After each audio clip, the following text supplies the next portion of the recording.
Anda kembali di The Prime Show bersama saya Diandra Mukni. Pemirsa, kita akan lanjutkan perbincangan hari ini di The Prime Show bersama Bapak Yusuf Warshim, anggota Kompolnas. Pak, tadi kan juga sempat disampaikan soal adanya dugaan oknum itu. Nah, dugaan oknum itu siapa dan dari unit apa nih, Pak? Informasi yang kita peroleh sementara itu yang datang ke rumah itu dari Gakum Lantas, karena ada penyelidikan kecelakaan lalu lintas yang itu melibatkan almarhum mengantar surat undangan klarifikasi. Nah, ini yang masih perlu didalami. Dalam saat mengantar itu informasi yang kita peroleh, almarhum mau menunjukkan mobil rental yang digunakan pada saat terjadinya laka lantas itu, dugaan laka lantas itu. Nah, di tengah jalan mengalami sakit. Jadi krusialnya ini yang perlu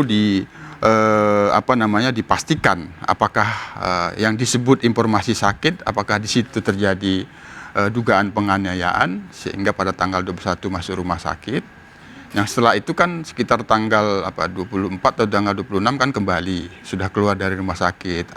Nah, setelah itu bagaimana selanjutnya? Apakah masih bertemu dengan oknum tersebut yang itu bertugas bagian dari proses penyelidikan laka lantasnya atau tidak? Hanya kemudian ada faktanya tanggal 29 almarhum meninggal dunia. Nah, oleh karena itu ini menjadi fakta yang kedua yang perlu dipastikan oleh penyelidik penyebab meninggalnya. Nah, kita kemarin sudah menyaksikan ada ekshumasi, apakah nanti ekshumasi bisa menyimpulkan penyebab kematian, tapi dalam hal ini dalam pantauan kami Polda Jateng itu sudah bekerja. Tentu kami memberikan saran dan masukan, penyelidikannya dilakukan secara komprehensif, cermat, penguatan pada scientific crime investigation, rekam medik almarhum itu perlu didalami, dilihat agar itu mendapatkan kejelasan. Termasuk peristiwa tanggal 21 itu pada saat berjalan dari rumah, apakah benar menuju mobil rental yang dimaksud. Nah, ini perlu didalami untuk memastikan apakah memang ada dugaan pelanggaran yang dilakukan oleh oknum polisi tersebut yang informasinya itu mengantarkan surat undangan klarifikasi untuk almarhum. Nah, kami sendiri juga dalam hal ini karena ada peristiwa yang melatar belakangi terkait dengan almarhum, adanya peristiwa laka lantas. Korban laka lantas itu juga menghubungin kami agar Kompolnas juga memberikan kepastian hukum kepada kami sebagai korban yang itu penanganannya ada di Polres Yogyakarta. Tentu ini juga kami atensi ke Polda DIY. Kemarin kami sudah menyampaikan Pak Kapolda, ini sebenarnya kasusnya sudah ditutup atau belum. Baik. Nah, itu. Pak, soal tawaran uang sendiri, tadi kan ada tawaran uang untuk mediasi yang dibilang oleh Ibu Poniem, begitu. Nah, tawaran uang ini yang menawarkan adalah dari instansi kepolisian sendiri ataukah oknum polisi dari pribadi, dan oknum yang mengantar dan juga menawarkan uang ini apakah orang yang sama atau seperti apa? Nah, ini informasi bagian yang harus diselidiki. Informasi awal yang kami terima disebut kerahiman. Nah, kerahiman apakah benar? Tapi ini perlu diselidiki. Tentu kuasa hukum pada waktu itu ada juga kan rekam percakapannya. Itu juga bagian dari hal yang perlu diselidiki oleh penyidik Polda Jateng. Apa sebenarnya percakapan pada waktu itu, mediasi seberapa lama, karena ini sangat disayangkan sebenarnya laporan polisinya baru saat ini gitulah, baru saat ini. Apabila pada waktu itu diduga kuat adanya dugaan penganiayaan, memang idealnya pada waktu itu. Tapi ini sudah berjalut. Fokus kami tentu kami akan memantau dan mengawasi proses yang ada di Polda Jateng. Kami sendiri juga akan memantau dan mengawasi proses penyidikan laka lantasnya di DIY itu seperti apa. Nah, karena ada korbannya juga yang meminta kepastian hukum. Baik, mungkin saat ini saya mau beralih ke Pak Susno Dwaji. Pak Susno, bagaimana tanggapan Anda soal kasus ini, mulai dari penjemputan di rumah korban begitu sampai dengan penawaran uang kerahiman? Ada yang janggal tidak? Baiklah, perkara ini melibatkan 3 jenis perkara ya. Satu, ada tidaknya pelanggaran kode etik. Nah, ini menjadi tugas Polda DIY karena anak buah dari Polda DIY.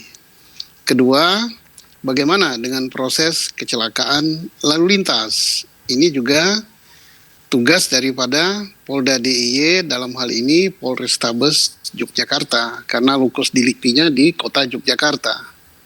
Yang ketiga yang membuat heboh, kematian. Nah, kematian ini adalah prosesnya diduga kriminalitas karena adanya penganiayaan. Kalau benar ada, maka ini menjadi porsi dari Polda Jawa Tengah karena lokus deliktinya Polda Jawa Tengah. Oke, sekarang kita fokus kepada tindak pidana.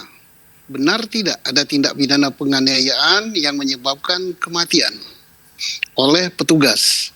Ini sebenarnya tidak terlalu sulit menyelidikinya. Hal yang gampang lah bagi seorang reserse menyelidiki ini. Kenapa? Karena begitu diambil dari rumah, menurut informasi dari ibu tadi, ada peristiwa si Pak Darso dibawa ke rumah sakit. Nah, bawa ke rumah sakit timbul pertanyaan. Masuk rumah sakit karena dianiaya atau masuk rumah sakit karena riwayat penyakitnya dia ada sakit jantung, jantungnya kumat gitu. Dan enak lagi untuk seorang reserse menyidik masalah ini karena dia tidak meninggal di perjalanan. Dia sempat opname beberapa hari di rumah sakit. Rumah sakitnya ada, petugas yang menerima ada, dokter yang merawat ada untuk beberapa hari. Tinggal rekam jejak selama dia di rumah sakit, bisa ditanyakan apakah keluhan Pak Darso ini keluhannya terkait dengan sakit jantung atau keluhannya terkait dengan penganiayaan. Nah, kalau memang keluhannya dengan sakit jantung sama sekali tidak bercerita masalah penganiayaan, maka ini berarti lebih besar kepada sakit jantung penyebabnya. Tinggal dicocokkan dengan hasil daripada penggalian jenazah. Tapi kalau dia mengeluh atau ada catatan, misalnya pinggangnya, tulangnya, pipinya, dan sebagainya rebam, dan dia mengaku ada penganiayaan. Dan penganiayaan itu tadi ada disampaikan pada istrinya. Tapi kan saksinya baru satu, istrinya yang ngomong. Nah, itu kan tidak cukup satu saksi. Perlu saksi yang lain lagi. Siapa? Saksi yang lain tapi bukan saksi katanya. Tidak boleh ngomong, oh kata istrinya dianiaya. Istrinya tahu kata daripada suaminya. Karena tidak melihat langsung. Ini de audito nama saksinya. Tapi saksi yang melihat betul ada penganiayaan itu siapa? Nah, itu maka ada saksi, kemudian akan didukung dengan bukti-bukti forensik hasil daripada rekam jejak kesehatannya selama dirawat di rumah sakit apa itu tadi. Kan rumah sakitnya jelas itu. Nah, tinggal dicocokkan aja situ untuk menyidik kemungkinan terjadi tindak pidana penganiayaan oleh oknum polisi. Tapi kalau itu tidak ada, misalnya rekam selama perawatan bahwa dia tidak ada mengeluhkan dipukul dan tidak ada juga lebam dan dokter tidak menemukan apa-apa selama penganiayaan itu, maka untuk penganiayaan itu kecil gitu. Jadi artinya saya yakinlah untuk polisi Polda Jawa Tengah tidak kesulitan untuk menyelidiki penyebab kematian. Tanpa kita kaitkan dengan dugaan uang kerohiman, ataukah uang damai, atau uang apa-apa. Kita profesional aja lah. Dengan alat bukti, sesuai dengan yang ditentukan 184 KUHP, ada enggak terjadi penganiayaan, peristiwa pidana yang menyebabkan kematian. Enggak sulit ini, gampang kok.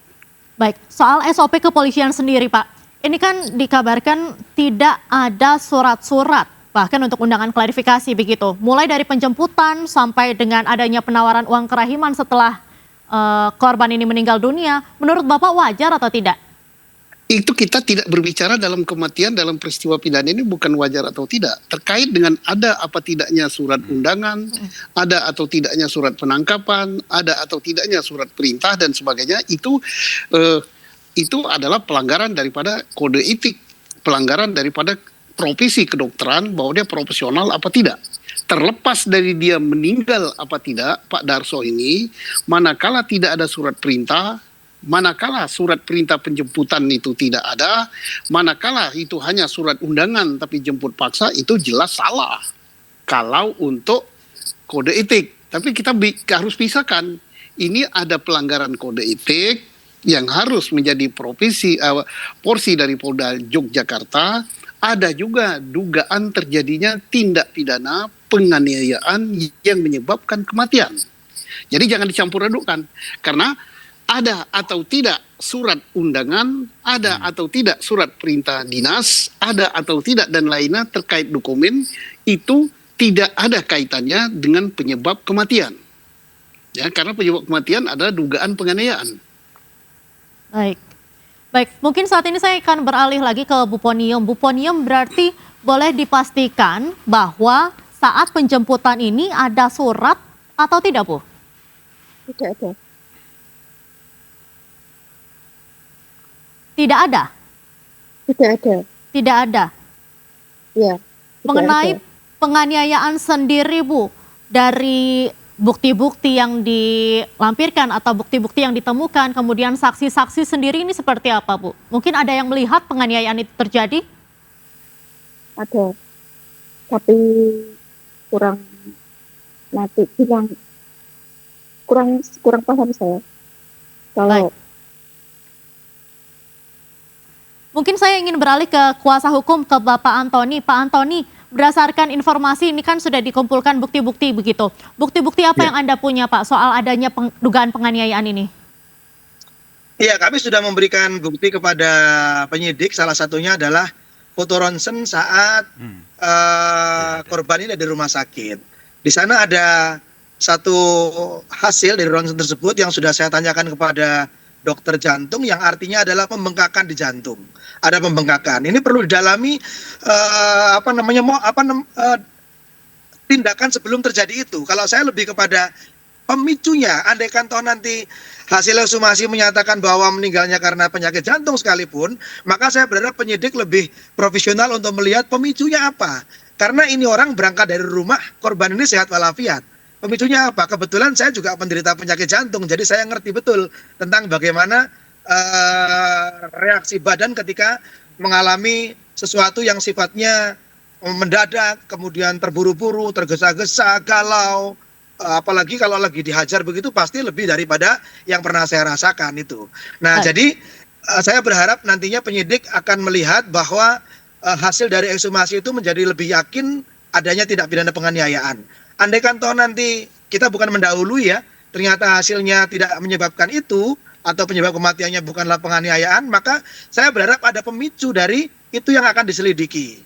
Nah, ini penting sekali, apalagi proses di luar itu menunjukkan bahwa yang bersangkutan ini benar-benar tidak membantah. Tanggal 23 Desember ketika saya WhatsApp salah satu terduga pelaku, saya kirimkan surat kuasa saya yang jelas mengatakan bahwa terkait dengan tindak pidana penganiayaan dan pengeroyokan yang mengakibatkan kematian, mereka tidak membantah. Mereka hanya minta waktu untuk lapor kepada pimpinan. Kemudian sorenya WA saya lagi mengatakan bahwa pimpinan minta waktu sampai dengan pasca libur Nataru. Saya tidak keberatan karena saya tahu Satlantas pasti lagi sibuk-sibuknya libur Natal dan Tahun Baru. Tanggal 2 mereka tidak konfirmasi karena saya pikir Nataru sampai tanggal 5. Tanggal 6 mereka konfirmasi ke saya lagi mengatakan bahwa pimpinan kami menghendaki Pak Antoni datang ke Yogyakarta. Tentu saya tolak karena saya menjaga perasaan dari pemberi kuasa. Pemberi kuasa pengen mereka datang ke Semarang untuk ngomong secara langsung. Karena pasca meninggalnya Pak Darso, 3 kali mereka ke Semarang tidak pernah ke rumah duka. Mereka hanya ke rumah almarhum Pak Darso itu ketika menjemput dan ketika mengabarkan kepada istri bahwa Pak Darso di rumah sakit. Jadi tidak pernah datang. Pak Darso meninggal tidak datang, kemudian datang 3 kali ke Semarang itu menawarkan 5 juta, 25, yang terakhir 25 juga itu tidak di rumah Pak Darso. Baik. Ini aneh menurut saya. Baik, Pak Antoni, kita tahan dulu. Mungkin saya mau ke Pak Yusuf lagi. Pak Yusuf, soal permintaan klarifikasi dari keluarga. Bagaimana nih sebetulnya atau seharusnya polisi menyikapi hal ini nih, Pak? Ya, yang pasti sudah ada laporan polisi, ekshumasi sudah dilakukan sampai hari ini. Untuk penyidikan laporan keluarga almarhum ini, Bu Ponium dengan kuasa hukumnya Pak Antoni ini sudah diproses. Maka tadi saya setuju itu dengan Pak Susno, ini sebenarnya mudah gitu. Tadi saya sudah menggambarkan peristiwanya yang sangat penting waktunya itu tanggal 21 itu. Disitulah apabila terjadi duga adanya penganiayaan yang menyebabkan dibawa ke rumah sakit. Nah, ada rumah sakitnya, ada pegawai, itu sangat mudah sekali. Nah, termasuk ada yang sudah disampaikan oleh kuasa hukum tadi, rekam percakapan itu juga kita sudah mendapatkan informasi antara kuasa hukum dengan oknum yang dimaksud. Nah, hanya di situ bagian dari proses penyidikan yang ada di Polda Jateng mungkin itu bisa sifatnya petunjuk-petunjuk untuk didalami sehingga mengarah adanya satu keterangan informasi yang mengarah memang benar adanya dugaan penganiayaan atau tidak. Tapi itu juga menjadi penting kaitannya dengan proses penyidikan laka lantasnya juga, karena sesungguhnya yang dihubungi Pak Antoni ini adalah oknum yang dimaksud itu dalam proses penyidikan laka lantas itu. Nah, tadi sudah disinggung oleh Pak Susno terkait dengan SOP, apakah itu menjemput, tidak ada surat undangan, apakah memang benar itu mengantarkan undangan klarifikasi, tapi kenapa tiba-tiba jalan bersama almarhum yang diduga akan menuju tempat mobil rental itu, ini kan penting, itu bagian dari proses yang ada di Propam tentunya. Kami juga sangat atensi, jadi kuncinya tadi itu sudah jelas itu apa yang dimaksud oleh Pak Susno itu, apa yang harus dilakukan oleh penyidik itu sudah cukup jelas dan sebenarnya mudah. Sebetulnya gitu. simpel begitu ya Pak. Simple, Baik, kita tahan dulu Pak, kita akan jeda sejenak. The Prime Show akan segera kembali untuk Anda. Tetaplah bersama kami.